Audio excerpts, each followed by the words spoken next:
राम मंदिर उद्घाटन या ऐतिहासिक कार्यक्रमात साधू, संत, राजकारणी, अभिनेते, खेळाडू आणि इतर प्रसिद्ध व्यक्तींना सहभागी होण्यासाठी आमंत्रित करण्यात आले आहे.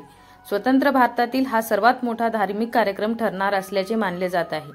या जीवन अभिषेक सोहळ्यात सुमारे 40,000 लोक सहभागी होणार आहेत. विविध पंथातील लोक सहभागी होणार आहेत. अधिक लोक सामील होत आहेत आणि सुमारे 80,000 लोक येण्याची अपेक्षा आहे. तर आपण या अहवालात राम मंदिराशी संबंधित काही महत्त्वाच्या गोष्टी जाणून घेऊया. व्हिडिओमध्ये शेवटपर्यंत बनून राहा, कारण अर्धवट माहिती ही नेहमीच विषयाप्रमाणे असते. असेच नवनवीन व्हिडिओ पाहण्यासाठी चॅनलला सबस्क्राईब करा.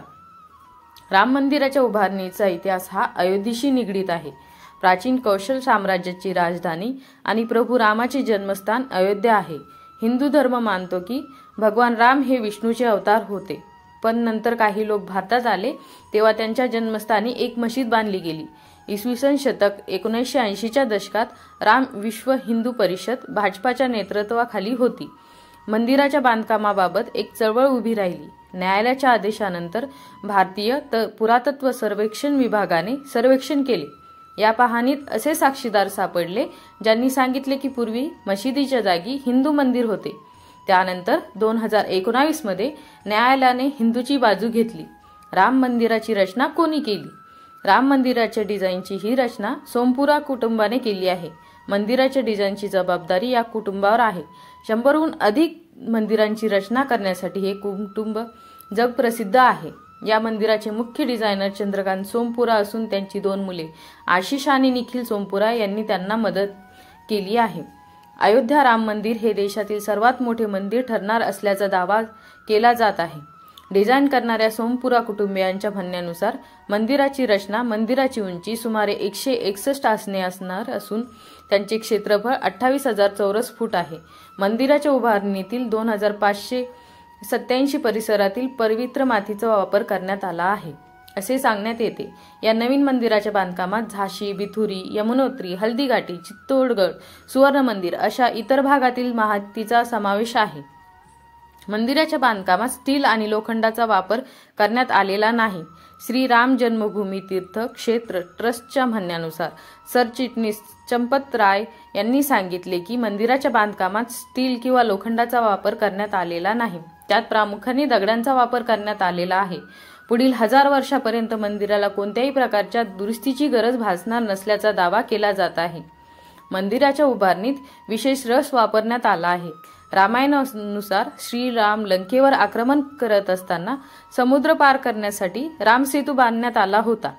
या पुलावर किती राम लिहून समुद्रात टाकण्यात आले होते आणि दगड तरंगत होते, त्यामुळे हा पूल बांधला गेला होता. हे लक्षात घेऊन या आधुनिक युगातही राम मंदिराच्या उभारणीसाठी असलेल्या दगडांवर राम असे लिहिण्यात आले आहे आणि त्याची विशिष्ट पद्धतीने रचना करण्यात आली आहे, जेणेकरून मंदिर अधिक सहजतेने बांधता येईल.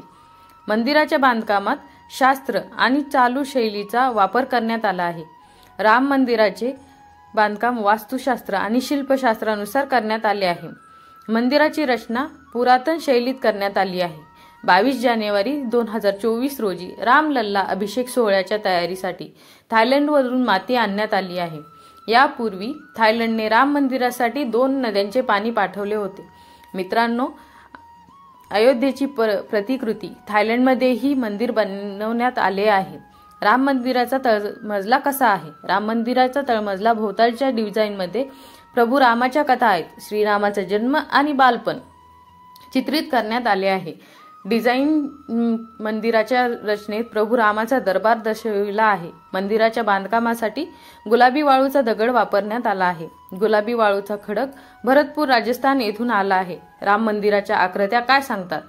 एकूण लांबी मंदिर 360 फूट आणि रुंदी 235 फूट. शिखरासह मंदिराची उंची 161 आसने असून त्यात एकूण 3 मजल्यांचा समावेश आहे. प्रत्येक मजल्याची उंची 20 फूट आहे. राम मंदिर तळमजल्यावर तर पहिल्या आणि दुसऱ्या मजल्यावर अनुक्रमे 132 आणि 74 दालने असतील. तर हा आमचा राम मंदिराशी संबंधित अहवाल होता. तुम्हाला आमचा व्हिडिओ कसा वाटला आम्हाला कमेंट बॉक्समध्ये नक्की सांगा. व्हिडिओला लाईक करा, शेअर करा, सबस्क्राईब करा. जय राम, श्रीराम, जय जय राम, बजरंग बली की जय.